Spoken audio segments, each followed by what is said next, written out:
Hello guys! Welcome back sa ating YouTube channel at ngayong araw nga ang topic natin, ang vlog natin ngayon ay tungkol sa paglabas ni Lola Maria. So, yung doktor, wala ako dito, nagpunta kanina at sinabi na si Lola daw ay titingnan pa kung makakalabas na bukas. Kasi titingnan pa daw kung mataas pa ang kanyang infection at yung mga ibang ano pa niya, lab test. So, tanungin natin si Lola kung kumusta na ba yung kalagayan niya or kung may nagbago ba sa kanyang nararamdaman. Yan, Lola, kumusta ka na? Okay. Okay ka na? Kumusta naman Lola yung mga nararamdaman niyo? Di na masyado. Di na masyado.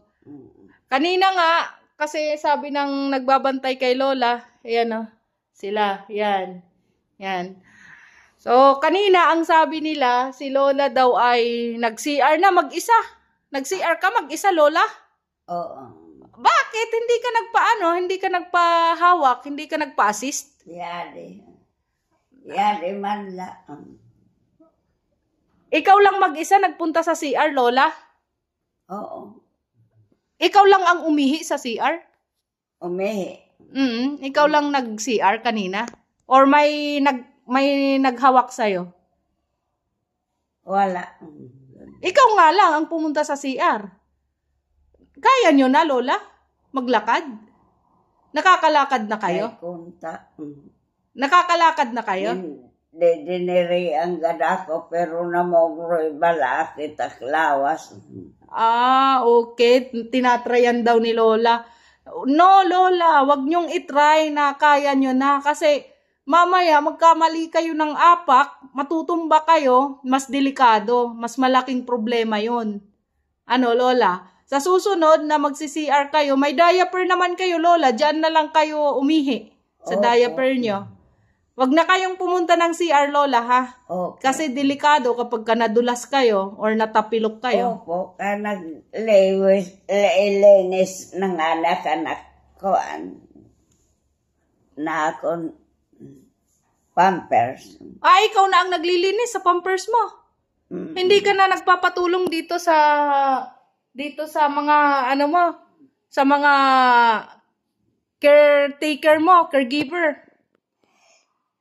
Dilihalan na kada nga kintay tinawag-tawa.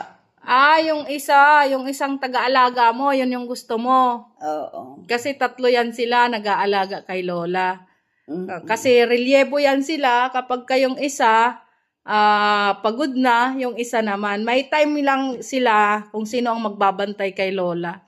So, Lola, sa susunod, huwag kayong mag-isang pupunta sa CR kasi napakadelikado ha. Kailangan nagtatawag kayo ng bantay nyo, ng mag-a-assist sa inyo papunta sa CR. Opo. Sige. Pasaway kayo, Lola, ha? Nagtawanan tong mga to. Pasaway si Lola. Ayaw magpahawak. Sa susunod, Lola, kailangan may tagahawak kayo, ha?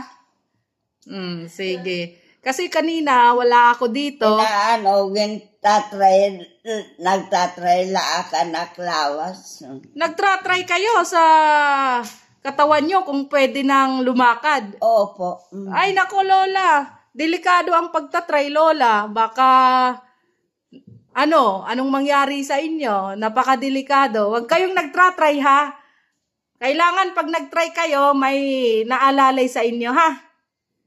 Sige. So, yun nga ang sabi ng doktor, kailangan pang i-monitor si Lola kasi titingnan pa kung okay na yung infection niya, kung mababa na, at saka lahat ng laboratory niya titingnan kung medyo okay na ay papalabasin si Lola bukas at kung hindi pa, mag-i-extend kayo, Lola.